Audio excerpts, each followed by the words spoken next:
सिर्फ 1 महीने में पूरे कुवैत को दोबारा आजाद कर दिया। लेकिन कुवैत से भागते भागते सद्दाम ने एक काम ऐसा किया जिसकी वजह से आज तक दुनिया में बहुत सारे लोग उसे एक हीरो समझते हैं। जैसे ही अमेरिका ने इराक पर हमला किया, सद्दाम हुसैन को पता था कि वो अमेरिका का तो कुछ नहीं बिगाड़ सकता, इसीलिए उसने पहली बार अपने मिसाइल्स का रुख अमेरिका के दोस्त इजराइल की तरफ किया। Iraqi troops were to enter, we would act. और इजराइल के कैपिटल पर 40 मिसाइल से हमला कर दिया। इजराइल पर इस हमले के बाद अमेरिका, सऊदी और इजराइल सबको समझ आ गई कि अब सद्दाम हुसैन को हटाने का वक्त आ चुका है। तो अब जब पूरी दुनिया सद्दाम हुसैन के खिलाफ हो चुकी थी, तो सद्दाम हुसैन ने भी ये देखकर अपने आप को बिल्कुल बदल दिया। मतलब अब तक जो सद्दाम बिल्कुल एक लिबरल और सेक्युलर आदमी था, अब अपनी हर स्पीच में और हर जगह जाकर इस्लाम और मुसलमानों के हक की आवाज उठाने लगा। सद्दाम हुसैन ने इराक के हर स्कूल में कुरान पढ़ने को एक लाजमी सब्जेक्ट बनाया। वो सद्दाम हुसैन जो अब तक खुद भी शराब पीता था और बाकियों को भी पिलाता था, उसने पूरे इराक में शराब पीने पर पाबंदी लगा दी। पहली बार इराक के झंडे पर अल्लाहु अकबर लिखवाया गया और इवन सद्दाम हुसैन ने अपने जिस्म से कई लीटर खून निकालकर अपने ही खून से कुरान लिखवाने का हुक्म दिया। और ये सब सद्दाम हुसैन सिर्फ इसलिए कर रहा था ताकि अब उसकी आवाम अल्लाह और इस्लाम के नाम पर उसे सुपर पावर अमेरिका से बचा सके। लेकिन अब ऐसा करना इम्पॉसिबल था, क्योंकि अमेरिका ने सद्दाम हुसैन की हुकूमत पर इतनी पाबंदियां लगाई थी कि वो एक कतरा भी तेल का किसी को नहीं बेच सकता था, जिससे उसकी इकोनॉमी बिल्कुल तबाह हो चुकी थी। यहाँ तक कि सद्दाम की हुकूमत में इराक के लोग खाने पीने की चीजों को भी तरसने लगे थे। और ये अमेरिका की पुरानी आदत है। अमेरिका के सैंक्शंस ऐसे ही होते हैं जिस तरह एक शेर अपने शिकार को खाने से पहले उसकी गर्दन को अपने दांतों में दबोचकर उसके मरने का इंतजार करता रहता है ताकि फिर उसे आराम से खा सके। आखिर अमेरिका के सैंक्शंस के बाद इराक के हालात इतने खराब हो गए कि यहाँ पर सद्दाम हुसैन को उसकी जिंदगी का सबसे बड़ा धचका मिला। अचानक एक दिन सद्दाम हुसैन के 2 बड़े जनरल्स इराक को छोड़कर फरार हो गए और कुछ ही दिनों बाद ये जनरल्स पूरी दुनिया के टीवीज के सामने आए और कहा कि सद्दाम हुसैन एक बहुत ही जालिम डिक्टेटर है और सब बड़े कंट्रीज को मिलकर सद्दाम को उसके तख्त से हटाना चाहिए।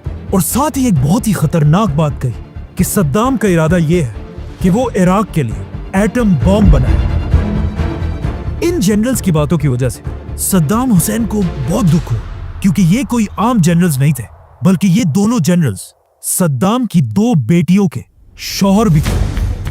तो अब जब सद्दाम हुसैन के दामाद ने उसके खिलाफ ये बातें की, तो अमेरिका को उसका बहाना मिल गया कि सद्दाम को कैसे और कब हटाना है। सद्दाम हुसैन ने अपने दामादों की बगावत के बाद भी उन दोनों को एक मैसेज भेजा कि मैं तुम दोनों को माफ करने के लिए तैयार हूं, अगर तुम फौरन मेरी बेटियों को लेकर वापस इराक आओ। लेकिन जैसे ही उनका जहाज इराक में लैंड हुआ, सद्दाम हुसैन ने उन दोनों को हुक्म दिया कि मेरी दोनों बेटियों को तलाक दो। और इस तलाक के कुछ ही घंटों बाद इन दोनों को मार दिया गया। जिसके बहुत अरसे बाद सद्दाम हुसैन की बेटी से इंटरव्यू लिया गया, जिसमें इंटरव्यूअर ने उससे पूछा कि आपके शौहर को किसने मारा? क्या आपके बाप सद्दाम हुसैन ने? जिस पर उसने कहा कि नहीं। तो इंटरव्यूअर ने दोबारा पूछा कि फिर किसने मारा? क्या आपके भाई ने मारा? तो सद्दाम की बेटी ने कहा कि हाँ, हमारे हस्बैंड्स को हमारे भाई नहीं मारा।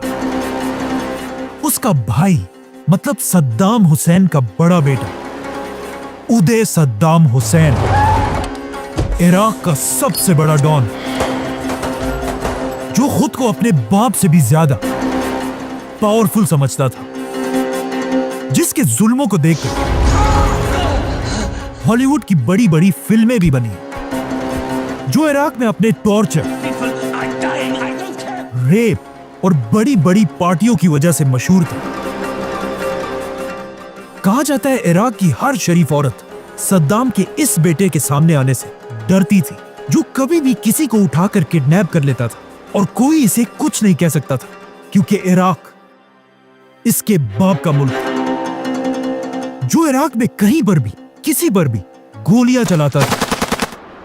सद्दाम हुसैन इन्हीं हरकतों की वजह से अपने इस बेटे से बहुत तंग था, लेकिन वो क्या करता, इसे कुछ कह भी नहीं सकता था। क्या करूं मैं इसका? क्या करूं? मार भी नहीं सकता। प्यार जो करता है मुझसे। जिसके गैराज में दुनिया की हर लग्जरी गाड़ी खड़ी थी, लेकिन सद्दाम अपने सारे गंदे काम भी अपने इसी बेटे से कराया करता था। इसीलिए अपने बेटियों के शोहरों को मारने का टास्क भी सद्दाम ने अपने इसी बेटे को दिया, जिसने जाकर उन्हें कुछ ही घंटों में मार दिया। अब सद्दाम हुसैन के दोनों दामाद मर तो गए थे, लेकिन उनकी की हुई बातें अब भी जिंदा थी। सद्दाम के केमिकल और एटम बॉम्ब। अब अमेरिका को सद्दाम हुसैन पर हमले का बहाना मिल चुका था, लेकिन वो बस दुनिया में किसी ऐसे इवेंट का इंतजार कर रहे थे जिससे वो आसानी से इराक पर हमला कर सके। और ऐसा ही हुआ। नई सदी के शुरू होते ही अमेरिका के वर्ल्ड ट्रेड सेंटर पर हमला किया गया। अमेरिका के प्रेसिडेंट जॉर्ज बुश ने बहुत कोशिश की कि किसी तरह इस हमले का इल्जाम वो इराक के सद्दाम हुसैन पर लगा सके और फिर इराक पर हमला करके अमेरिका वहां की पूरी ऑयल पर कब्जा कर ले। लेकिन बहुत कोशिश करने के बाद भी जब उसे कोई सबूत नहीं मिला तो उसने मजबूरन इराक को छोड़कर अफगानिस्तान पर हमला कर दिया।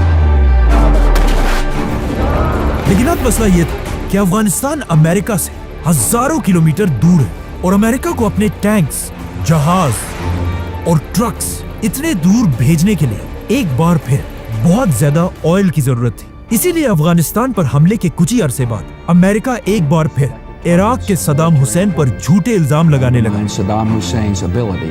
अमेरिका सद्दाम हुसैन के उसी दामाद का इंटरव्यू बार बार चलाने लगा, जिसमें उसने क्लियरली कहा था कि सद्दाम हुसैन के पास केमिकल और एटम बॉम्ब है।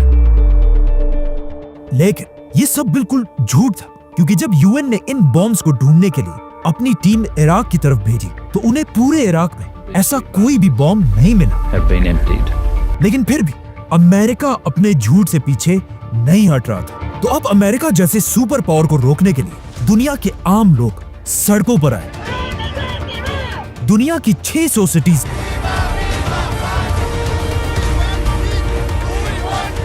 3 करोड़ लोगों ने मिलकर इराक पर हमले के खिलाफ प्रोटेस्ट किए, जो आज तक दुनिया की तारीख का सबसे बड़ा प्रोटेस्ट है। लेकिन अमेरिका को इन चीजों की कोई परवाह नहीं थी। वो इराक के ऑयल के पीछे पागल हो चुका था। इसीलिए 2003 में अमेरिका का प्रेसिडेंट अचानक टीवी पर आया और उसने कहा, सद्दाम हुसैन और उसके दोनों बेटों के पास सिर्फ 2 दिन का टाइम है कि वो इराक को छोड़कर भाग जाए, वरना अमेरिका उन पर ऐसा हमला करेगा जिसे पूरी दुनिया याद रखेगी। लेकिन of course Saddam Hussain America जैसी सुपर पावर की धमकी के बाद भी अपने तख्त पर बैठा रहा। सद्दाम हुसैन और उसके बेटे इराक को छोड़कर कहीं नहीं गए। तो अब अमेरिका के पास और कोई ऑप्शन नहीं था